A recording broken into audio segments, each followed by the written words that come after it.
Hi, Vishnu Mohan കഥ എഴുതി സംവിധാനം ചെയ്ത് റീസെന്റ് തിയേറ്ററുകളിലേക്ക് റിലീസ് ചെയ്തിട്ടുണ്ടായിരുന്ന ഒരു മലയാളം കോമഡി ഡ്രാമ സിനിമയായിരുന്നു കഥ ഇന്ന് വരെ എന്നുള്ളത്.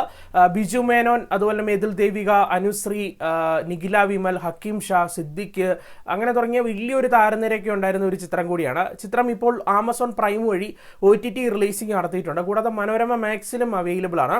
എന്തായാലും ഈ ഒരു സിനിമയെ പറ്റിയാണ് ഇന്ന് നമ്മൾ സംസാരിക്കാൻ പോകുന്നത്.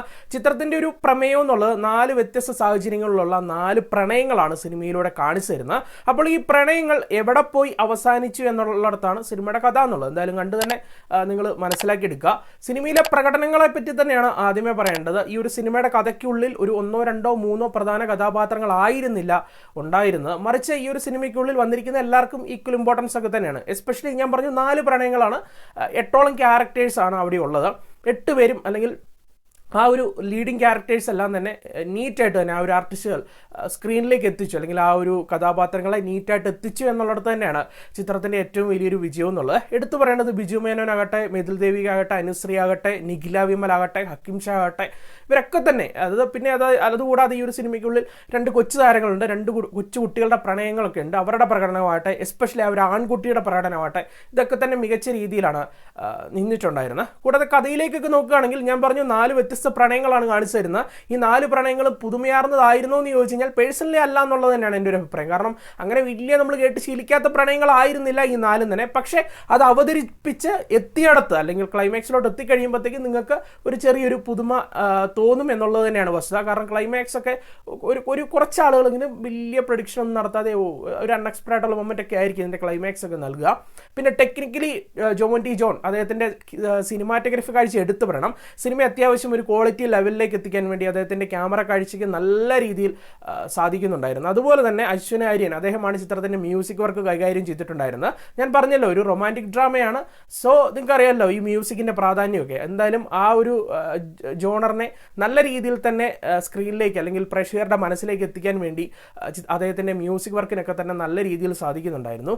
മൊത്തത്തിൽ പറയുമ്പോഴേ നിങ്ങൾ അണ്ടർസ്റ്റാൻഡ് ചെയ്യേണ്ട ഒരു കാര്യമുണ്ട്. ഈ സിനിമ ഞാൻ കണ്ടു തുടങ്ങി കഴിഞ്ഞ് കഴിഞ്ഞപ്പോൾ തന്നെ എനിക്ക് ഈ സിനിമയുടെ കഥ എവിടെയോ കേട്ട് ശീലിച്ച പോലെ എനിക്ക് തോന്നി, അല്ലെങ്കിൽ ഞാൻ കേട്ടിട്ടുള്ള ഒരു കഥയാണല്ലോ എന്ന് തോന്നി. പിന്നെയാണ് മനസ്സിലായത് 2018 എന്തോ ഒരു തെലുങ്ക് ചിത്രം കെയർ ഓഫ് കാഞ്ചരപാളം എന്ന് പറയുന്ന ഒരു സിനിമ പുറത്തിറങ്ങിയിട്ടുണ്ടായിരുന്നു.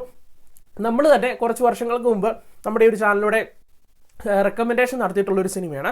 ഒരു മസ്റ്റ് വാച്ച് സിനിമ എന്ന് പറയുന്നങ്ങാണ്ട് നമ്മളന്ന് റെക്കമെൻഡ് ചെയ്തിട്ടുള്ള ഒരു ഔട്ട്സ്റ്റാൻഡിങ് ഫിലിമായിരുന്നു. അതിൻ്റെ ഒരു ഒഫീഷ്യൽ റീമേക്കാണ് കഥ ഇന്ന് വരെ എന്നുള്ളത്. അതുകൊണ്ട് തന്നെ എന്നിൽ 2 പ്രശ്നങ്ങളുണ്ടായി. ഒന്ന് എന്നുള്ളത് കഥ പ്രഡിക്റ്റബിൾ ആയിരുന്നു. നമുക്കറിയാമല്ലോ ആ സിനിമ കണ്ടിട്ടുള്ളതുകൊണ്ട് തന്നെ ഈ കഥ ഇങ്ങനെയൊക്കെ പറഞ്ഞ് അങ്ങനെ പോയി അവസാനിക്കുമെന്നറിയാം. കൂടാതെ ആ സിനിമയും ഈ സിനിമയായിട്ടുള്ള ഒരു വ്യത്യാസം എന്നുള്ളത് ആകെ കൂടി എനിക്ക് തോന്നിയിട്ടുള്ളത് ആ സിനിമ ഒരു ലോ ബഡ്ജറ്റ് ഫിലിമാണ്. വലിയ പ്രൊഡക്ഷൻ ക്വാളിറ്റി ഒന്നുമില്ല. മറിച്ച് ഈ സിനിമയിലേക്ക് എത്തുമ്പോഴത്തേക്ക് ഇതിൻ്റെ പ്രൊഡക്ഷൻ ക്വാളിറ്റി ഔട്ട്സ്റ്റാൻഡിങ് ആയിരുന്നു എന്ന് പറയാൻ സാധിക്കും. പക്ഷേ കഥാപരമായിട്ട് ഇമ്പാക്റ്റ് ആയത് ആ സിനിമയിൽ തന്നെയാണ്. അല്ലെങ്കിൽ അതെന്തുകൊണ്ടെന്ന് കൂടുതലായിട്ട് പറയാൻ പറ്റില്ല. വളരെ സ്പോയിലർ ആയിട്ടുള്ള ഒരു കാര്യം ഇവിടെ റിവീൽ ചെയ്യേണ്ടി വരും. എനിക്ക് കഥാപരമായിട്ട് ഏറ്റവും കൂടുതൽ അറ്റാച്ച്മെന്റ് തോന്നിയത് ആ ഒരു സിനിമ തന്നെയാണ്. ആ സിനിമയുടെ ലെവലിൽ ഈ ഒരു കഥയെ ഈ ഒരു മലയാളത്തിൽ പ്രസന്റ് ചെയ്യാൻ പറ്റിയ പോലെ എനിക്ക് തോന്നിയിട്ടില്ല. അതിന് പ്രധാനമായിട്ട് പറയേണ്ടത് ഈ 2 സിനിമകളിലും അല്ലെങ്കിൽ ഈ സിനിമകളുടെയൊക്കെ തന്നെ കഥയ്ക്കുള്ളിലൂടെ വ്യത്യസ്ത സാഹചര്യം കാലഘട്ടമൊക്കെയാണ് പ്രസന്റ് ചെയ്യുന്നത്. അത് ഒരു പ്രത്യേക ടേണിൽ കൊണ്ടുവന്ന് ക്ലൈമാക്സിൽ അവതരിപ്പിക്കുമ്പോഴാണ് സിനിമ മൊത്തം തീരുന്നത്. അല്ലെങ്കിൽ ആ ഒരു ഞാൻ പറഞ്ഞ പോലെ തന്നെ ആദ്യ സിനിമ ഒരു ഇമ്പാക്റ്റ് ഉണ്ടായിരുന്നു, അതൊക്കെ കിട്ടുന്നത്. പക്ഷേ ആ ഒരു പ്രസൻറ്റേഷൻ ഉണ്ടല്ലോ, അതായത് വ്യത്യസ്ത സാഹചര്യങ്ങളിലുള്ള ആ ഒരു പ്രണയങ്ങൾ ഒരു ഘട്ടത്തിൽ കൊണ്ട് കണക്റ്റ് ആക്കുന്ന ആ ഒരു പ്രസൻറ്റേഷൻ, അത് ഇവിടെ അത്രത്തോളം വർക്കൗട്ട് ആയില്ല എന്നുള്ളത് തന്നെയാണ് വസ്തുത. 2 സിനിമകളും കണ്ടവർക്കാണെങ്കിൽ ഞാൻ എന്താണ് പറഞ്ഞതെന്ന് നിങ്ങൾക്ക് മനസ്സിലായി കാണും. ഈ ഒരു സിനിമ കൂടെ കണ്ടു കഴിഞ്ഞാൽ ഇന്നതാണ് കാര്യമെന്ന് മനസ്സിലായി കാണും. എന്തായാലും ആ സിനിമ കാണാത്ത ഒരാളാണെങ്കിൽ നിങ്ങൾക്ക് തീർച്ചയായിട്ടും ഒന്ന് ട്രൈ ചെയ്ത് നോക്കാം. അല്ലാത്ത പ്രേക്ഷകനെ സംബന്ധിച്ചിടത്തോളം എങ്ങനെയാവുമെന്ന് എനിക്ക് അറിയില്ല. എനിക്ക് ഓക്കെ ഫിലിം എന്തായാലും നിങ്ങൾ ട്രൈ ചെയ്ത് നോക്കുക. ഞാൻ എൻ്റെ കാര്യം പറഞ്ഞല്ലോ, ഇതാണ് എനിക്കൊരു പ്രശ്നമായിട്ട് തോന്നിയത്. എനിക്കറിയായിരുന്നു ഈ കഥ എന്നുള്ളത്. സോ ഒരു 6 out of 10 ആണ് നൽകുന്നത്, 10-6. എന്തായാലും കണ്ടിട്ട് നിങ്ങളുടെ അഭിപ്രായങ്ങളൊക്കെ പങ്കുവച്ചേക്കാം. ഫാമിലിയായിട്ട് തന്നെ ഇരുന്ന് കാണാൻ സാധിക്കുന്ന സിനിമയാണോ എന്ന് ചോദിച്ചു കഴിഞ്ഞാൽ ആണ്. എന്നാലും ഒരു US സർട്ടിഫൈഡ് പടമാണ്, അത് മാത്രം ഒന്ന് മൈൻഡിൽ വെക്കുക. എന്തായാലും നമുക്ക് മറ്റൊരു സിനിമയുടെ വിശേഷമായിട്ട് വീണ്ടും കാണാം.